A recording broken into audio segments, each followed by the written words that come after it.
এই লোভী লোকটি একটি জাদুর ফ্লাক্সে চুমু দিতে একটি জিনি হাজির হয়। তখন জিনি তাকে 3টি উইশেস বলতে বলে। এতে করে লোভী লোকটি প্রথমেই তার বউকে উধাও করতে বলে। জিনি নিরুপায় হয়ে তার বউকে প্রথমে উধাও করবে, যেহেতু এটা তার মালিকের হুকুম ছিল। এর পরক্ষণে ওই লোভী লোকটি তাকে তার বউয়ের ভূমিকা পালন করতে বলে। যিনি তো হতবাক, সে করতে চায়নি, কিন্তু তারপরও তাকে সে উইশেস পূরণ করে দিতে হবে। তখন সে নিরুপায় হয়ে তার বউয়ের ভূমিকা পালন করা শুরু করলো, তার ঘরের সাফাইয়ের কাজে লেগে পড়লো।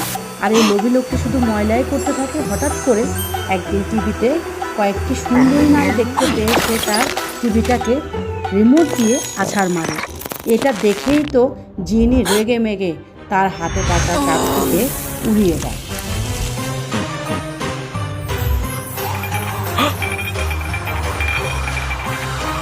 লোকটি তখন ভয়ে হাতটাকে এদিক সেদিক করে তার কাপড় নেওয়ার জন্য। তখন জিনি তাকে বলেন যে তোমাকে কীভাবে শিক্ষা দিতে হয় সেটা আমি জানি। তখন তার লাস্ট উইশেসটা কী করলো জানেন? তাকে দিয়ে তার হাতে থাকা কাপটিকে হাতে নিয়ে তাকে তার ফ্লাক্সে ঢুকিয়ে দেয়। তো বন্ধুরা কি বুঝলো? লোভে পাপ পাপে মৃত্যু।